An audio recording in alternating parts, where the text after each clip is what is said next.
बिस्मिल्लाहिर्रहमानिर्रहीम अस्सलाम वालेकुम a very warm welcome to my YouTube channel stay informative. आज की जो वीडियो है वो काफ़ी इन्फॉर्मेटिव है। आज की वीडियो में हम डिस्कस करेंगे जी सूरह मायदा को, यानी सूरह मायदा के मैं आपको आयत नंबर 1 से 47 तक के कुछ अहम सवालात या अहम पॉइंट्स बताऊंगी जो कि डिफरेंट किस्म के टेस्ट में आपके लिए हेल्पफुल हो सकते हैं। इसके अलावा जी आपकी जर्नल नॉलेज के लिए बहुत ज़्यादा इंपॉर्टेंट है। सबसे पहले जी सूरह मायदा के लफ्ज़ी मायनी क्या है, यानी कि मायदा जो लफ्ज़ है इसके लफ्ज़ी मायनी क्या है। तो इसके जो लफ्ज़ी मायनी है वो फूड स्प्रेड के होते हैं, यानी कि दस्तरखां के इसके लफ्ज़ी मायनी है। और सूरह मायदा को अल्लाह ताला का दस्तरखान भी कहा जाता है। अगला सवाल है जी सूरह मायदा की कितनी आयत हैं। सूरह मायदा की 120 आयत हैं। ठीक है जी। अगला हमारा सवाल है कि सूरह मायदा डैश सूरत है। सूरह मायदा जी मदनी सूरत है, यानी कि ये मदीना मुनव्वरा में नाजिल हुई थी। ठीक है, उसके बाद चलते हैं हमारे अगले सवाल की तरफ। सबसे पहले वज़ू का हुक्म किस सूरह में नाज़िल हुआ, ये किस सूरत में है। सूरह मायदा में जी नमाज से पहले वज़ू का हुक्म नाज़िल किया गया है, यानी कि वज़ू का बाकायदा तौर पे हुक्म भी सूरह मायदा में आया है। और नमाज के से पहले जो है स्पेसिफ़िकली सूरह मायदा में बताया गया है कि वज़ू करना चाहिए। इसके अलावा जी एक और बात बताती चलूँ कि तयम्मुम का जो हुक्म है वो सूरह निसा में आया है। ठीक है, ये जो क्वेश्चन है दोनों ये बहुत बार रिपीट होते हैं काफ़ी सारे एग्ज़ाम्स में, एम्प्लॉयमेंट एग्ज़ाम्स में, सो ये आपके लिए इंपॉर्टेंट हो सकते हैं। बढ़ते हैं अगले सवाल की तरफ। अल्लाह तुम पर ज़िंदगी को डैश नहीं करता, अल्लाह ताला तुम पर ज़िंदगी को तंग नहीं करता। ये भी जी सूरह मायदा में अल्लाह ताला ने फरमाया है कि अल्लाह ताला जो है वो इंसान को पाकीज़गी देता है, यानी कि वज़ू के हुक्म से बताया गया है कि वज़ू जो है पाकीज़गी देता है, इसलिए इसमें किसी किस्म की तंगी नहीं है। ठीक है, अगला हमारा सवाल है जी सूरह मायदा में अल्लाह ताला ने नेमतों का डैश करने का हुक्म दिया है। नेमतों का ज़िक्र और शुक्र, यानी कि नेमतों के शुक्र के साथ साथ उनका ज़िक्र करना भी जो है इसका भी अल्लाह ताला ने हुक्म दिया है और अजर रखा है। ठीक है जी।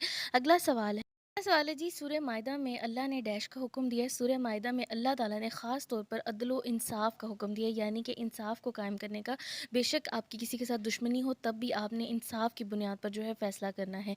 अगला सवाल है कि जी बनी इसराइल से अल्लाह ने क्या वादा लिया था। अल्लाह ताला ने बनी इसराइल से एक वादा लिया था जिसमें अल्लाह ताला ने उनसे कहा था कि अगर वो तौहीद पर कायम रहेंगे, नमाज और ज़कात को कायम करेंगे और रसूलों पर ईमान लाएंगे या उन पर ईमान रखेंगे, तो जो उनको जन्नत दी जाएगी, यानी कि अल्लाह ताला ने उनसे वादा लिया था। लेकिन बनी इसराइल जो है वो अपने वादे से मुकर गए थे और उन पर अल्लाह ताला ने लानत दे दी थी। यानी कि यहूद पर अल्लाह ने लानत क्यों की थी, क्योंकि उन्होंने अहद शिकनी की थी, उन्होंने अल्लाह ताला से किए वादे को तोड़ दिया था, जिसकी वजह से जी अल्लाह ताला ने उनके दिलों में सख्ती डाल दी थी। ठीक है, और सख्ती डालने की वजह से उन्होंने अल्लाह ताला के ही फरमानों को रद्दोबदल के साथ पेश किया और रद्दोबदल के साथ इस्तेमाल करना शुरू कर दिया। ठीक है, अगला सवाल है जी हमारा कि दीन इंसान से कब दूर होता है। दीन जो होता है इंसान से तब दूर होता है जब इंसान जो है नाफरमानी करता है और दिल उसके जो है वो बेपरवाही और सख्ती में मुब्तला होता है। ठीक है जी।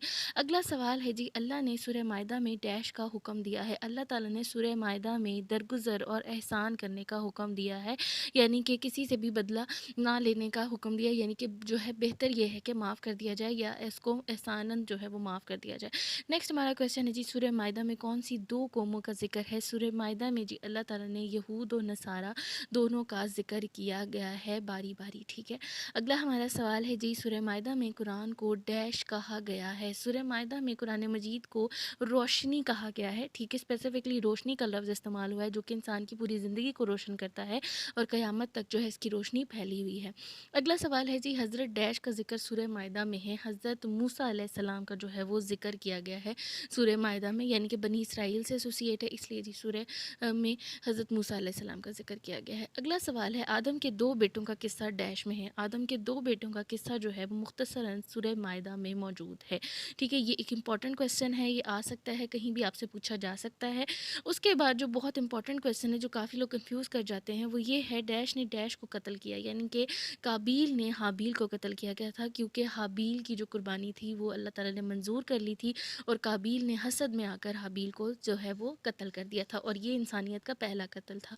हमारा अगला सवाल है जी अल्लाह ने दफन करना किस परिंदे के ज़रिए इंसान को सिखाया, यानी कि जब जी काबील ने हाबील को कत्ल कर दिया था तो उसकी लाश को ठिकाने लगाने के लिए उसके पास कोई जगह नहीं थी, तो अल्लाह ताला ने एक कव्वे के ज़रिए उसे दफन करना, यानी कि इंसान की लाश को दफन करना सिखाया था। ठीक है, और उस वक्त काबील जो है था वो सख्त पछतावे में मुब्तला था।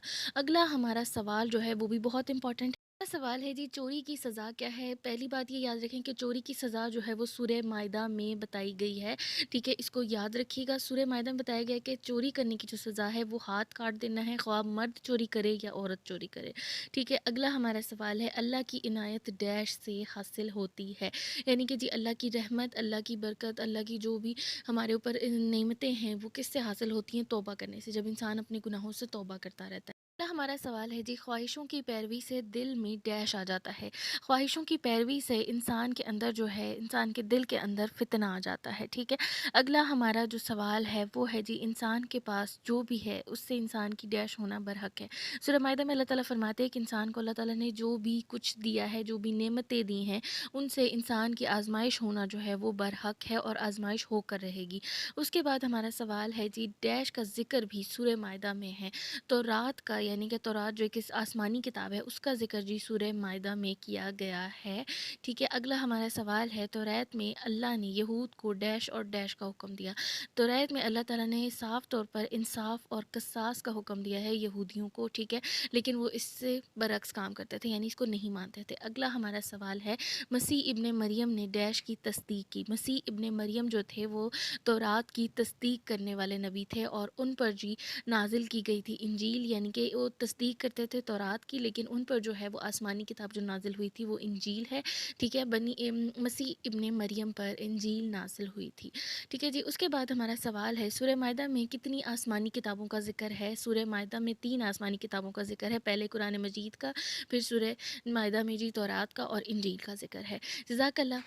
करती हूँ आज की वीडियो जो है वो आपके लिए हेल्पफुल होगी। अगर हेल्पफुल होगी तो मेरे चैनल को सब्सक्राइब करना ना भूलिएगा। अपना बहुत सारा ख्याल रखिएगा। अल्लाह हाफ़िज़।